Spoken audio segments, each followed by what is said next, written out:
제가 1억 달성할 수 있었던 비결이 있어요. 한 10몇 가지 있는데 배워볼게요. 첫째는요, 매장 집 공소는 무조건 짧아야 돼요. 왜냐면요, 제가 여기까지 성장할 수 있었던 가장 큰 원인 중 하나도 저희 상가 바로 6층이 저희 집이에요.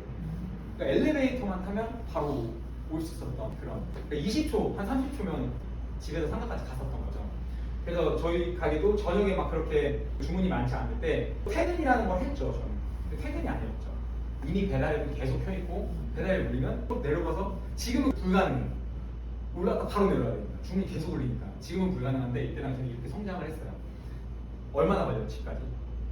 15분, 빠르면 15분, 20분. 딱 차로 딱 20분. 전 매장에서 살았습니다. 살아야 돼요. 이렇게 차로 20분, 15분이면 사셔야 돼요. 그 다음에 2번이 계속 강조하는 거. 떡갈비도 떡갈비 샌드위치, 떡갈비 샐러드, 떡갈비 포케, 떡갈비 도시락, 떡갈비 도시락. 도시락도 우문한 치팅 두 개로 나뉘어요. 케이준도 케이준 샌드위치, 케이준 샐러드, 케이준 포케, 케이준 도시락, 케이준 도시락. 그렇게 하셔야 된다는 거예요. 메뉴 재료 효율. 3번. 저는 어떻게 하냐면요. 떡갈비 앞에 요걸 써요. 그 다음에 메뉴판은 낮은 금액 높은 금액. 왜냐하면 처음부터 높은 금액을 하면 해도 당연히 높겠지라는 인식 때문에 안 봐요. 그래서 메뉴판을 볼 때는 낮은 금액에서 좀 높은 금액을 하면 뭐가 더 맛있는 게 있지 하면서 보는데 처음부터 높은 금액을 하면 이 메뉴조차 선택이 안 된다는 거예요. 그리고 쿠폰으로 객단가. 아까 말씀드렸죠? 5% 쿠폰은 객단가 쿠폰이라고 말씀드렸죠? 가격 저렴 심리. 시킬까 말까? 이거 5,000원 시키면 3,500원에 먹네. 5,000원짜리 토스트를. 이런 느낌으로 가셔야 돼요. 그 다음에 제가 두 가지 둘 다 해봤어요. 결국에는 음식 가격이 낮아도 높잖아요. 안 들어와요.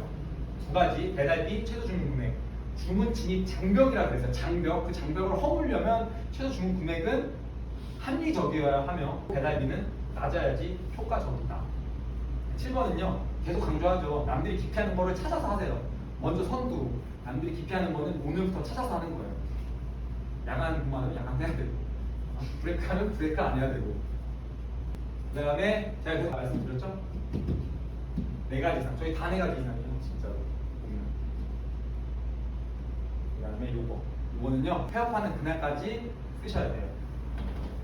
절대 메뉴명 중요하지 않습니다. 요거.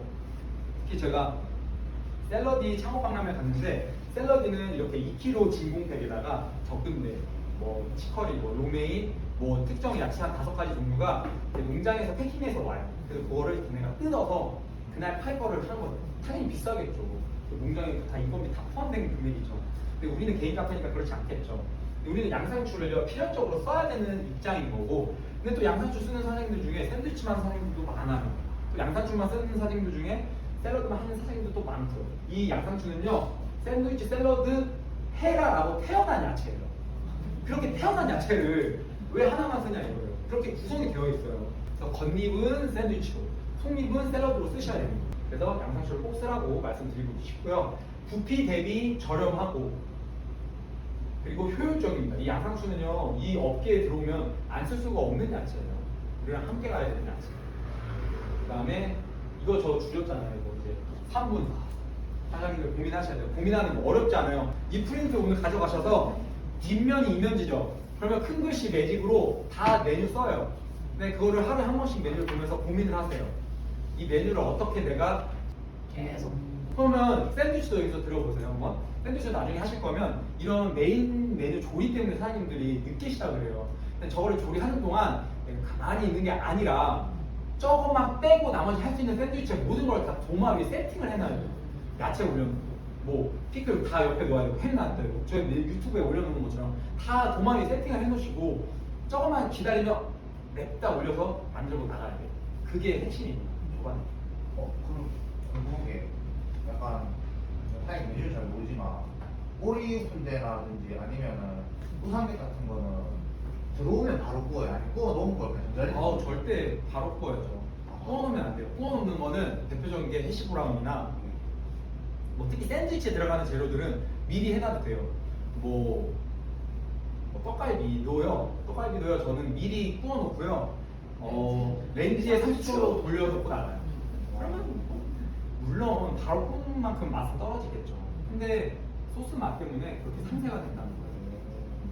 그런 게 은근히 많아요. 계란 후라이도 워낙 크롭 샌드위치가 많이 나가니까 두 판을 막 대량을 해놓고 그 다음 날까지 써요. 그러니까 하루 조금 다음 날까지. 그런 식으로 하는 거예요. 그래서 시간을 줄여나가요. 이해되시죠? 그다음에 역품매라 그래요. 뭐 이미 사장님들이 상점을 갖고 계셔서 뭐 어쩔 수는 없지만 다음 상점은 어떻게 구하냐면 정확히 이렇게 구합니다. 저희 가게가 정확히 이렇게 있거든요. 제가 아까 말씀드렸죠. 500m면 3,500원이라고.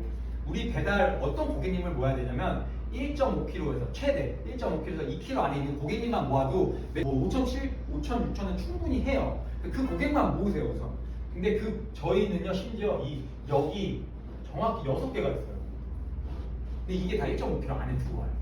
다 기본 거리로 들어온단 말이에요. 여기 왜 중요하냐면요. 우리 아파트도 역세권 아파트가 비싼 이유가 인구가 많으니까.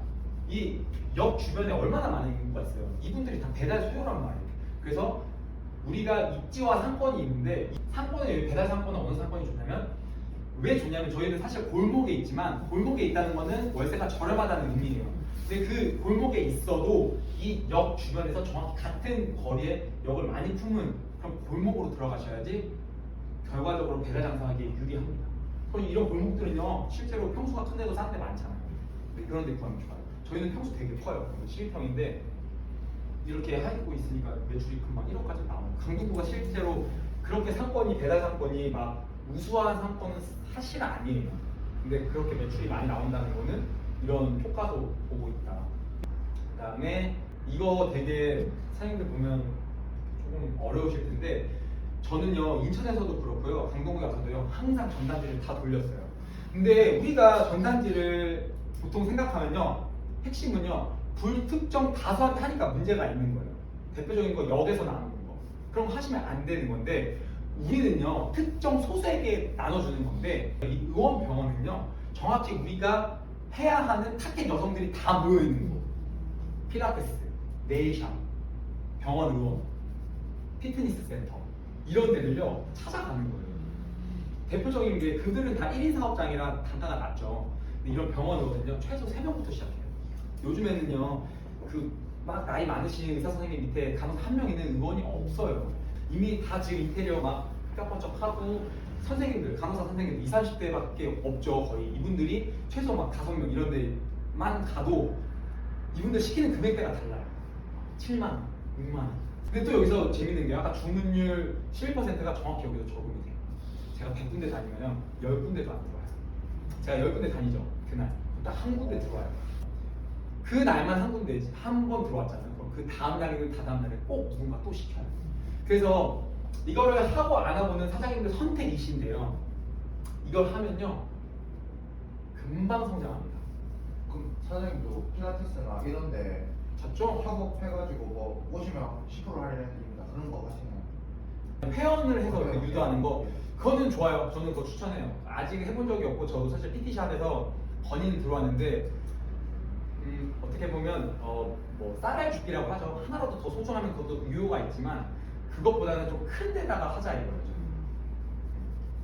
그래서 이런 데 가면요 그냥 가는 게 아니라 전단지 앞에는 우리 메뉴판, 전단지 뒤에는 항상 말씀드리죠. 아까 말씀드린 강조되는 거 쿠킹 문구들.